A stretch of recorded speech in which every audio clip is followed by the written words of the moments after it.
মেজাজ হারালেন বাবুল সুপ্রিয়। একেবারে চোখ রাঙিয়ে, হাত ছুঁড়ে, আঙুল দেখিয়ে পাড়ার দাদাদের মতো ধমকি দিতে শুরু করেন। ইন্টারভিউ ডিলিট করতে হবে তার দাবি। বাবুলকে দেখে মনে হয়েছিল যেন বডি বিল্ডার।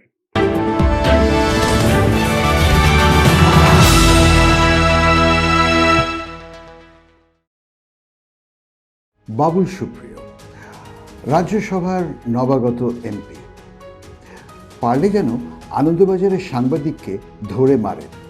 আপনারা হয়তো টিভিতে ঘটনাটা দেখেছেন, কিন্তু ঘটনার নেপথ্যে কি হয়েছিল জানেন? প্রবীণ সাংবাদিক উজ্জ্বল তাকে একটি প্রশ্ন করেছিলেন, নিছকই সাধারণ প্রশ্ন, অবশ্য তার মধ্যে হয়তো একটু ব্যঙ্গ ছিল। আপনি কি এখনো টিএমসির প্লেইং 11-এ আছেন? ব্যাস, এটা শুনেই মেজাজ হারালেন বাবুল সুপ্রিয়।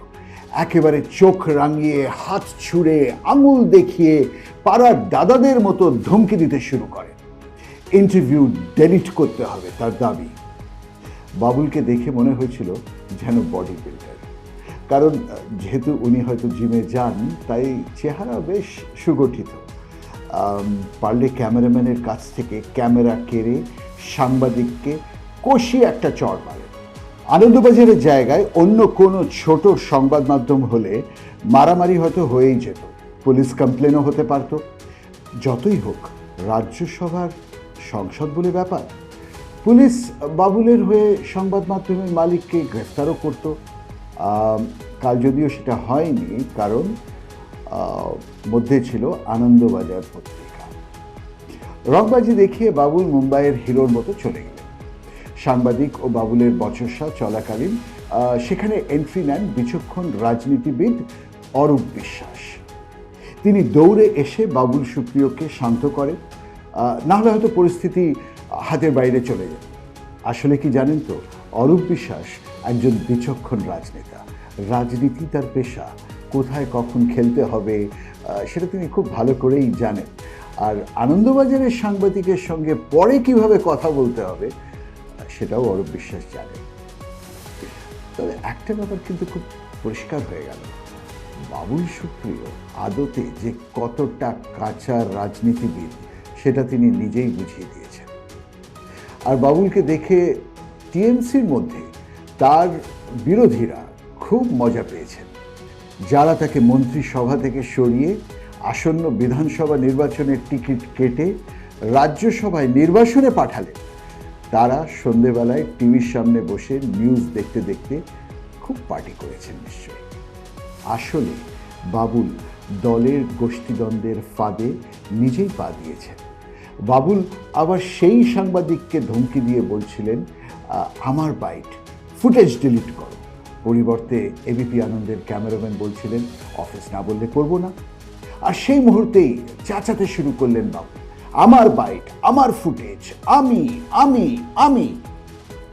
কিন্তু ক্যামেরাম্যান খুব শান্ত হয়ে বলতে থাকলেন, আমার অফিস আনন্দবাজার, আমার অফিস আনন্দবাজার। আর সেই সময় সাংবাদিক খুব বিনয়ী হয়ে বললেন, বাবুলদা, আমি কি অন্যায় প্রশ্ন করেছি সেটা একটু বুঝিয়ে বলুন না। আনন্দবাজারকে চোখ রাঙিয়ে বাবুল হয়তো ভুলে গেছিল এই মিডিয়া গোষ্ঠী তাকে বাবুল সুপ্রিয় বানিয়েছে। গায়ক বাবুল কখনোই নেতা বাবুল হতে পারতেন না মিডিয়ার মন খোলা প্রচার না পেলে। আনন্দবাজার ও টেলিগ্রাফ যখন বাবুলকে কাগজের পুরো পাতা জুড়ে জায়গা দিয়েছিল, তার ছবি লাগিয়ে বড় আর্টিকেল ছাপাতো, তখন হয়তো ভাবতেও পারেনি একদিন নেতা হয়ে বাবুল সেই সংবাদ মাধ্যমকেই নেতাগিরির রূপ দেখাবে। আমার বাবুলকে দেখে এখন কি মনে হচ্ছে জানেন তো, কতই রঙ্গ দেখি দুনিয়ায়। কিন্তু আদতে বাবুল রেগে গেল কেন? আসলে সাংবাদিক উজ্জ্বলের প্রশ্নে তার কাটা ঘায়ে নুনে ছিটে দিয়েছিল, কিন্তু সেই কাটা ঘা আসলে কি? টিএমসি তো তাকে সসম্মানে রাজনৈতিক নির্বাসন দিয়েছে, গান বহুদিন আগেই ফুরিয়েছিল মুম্বাইতে, আর এখন বিজেপির দরজাও বন্ধ। এই বয়সে চাকরি পাওয়াও অসম্ভব। তাহলে করবেনটা কি বাবুল সুপ্রিয়?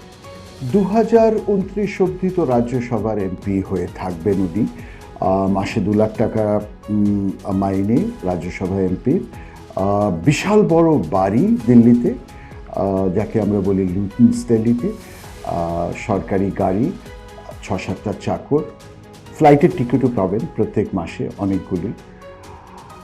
কিন্তু তারপর কি? গুজব শুনেছি রাজনীতির ইনিংস শেষ হলে ব্যবসা করার ইচ্ছা আছে ওনার, তাই হয়তো আনন্দবাজারের প্রশ্নে আঘাত পেয়েছেন তিনি।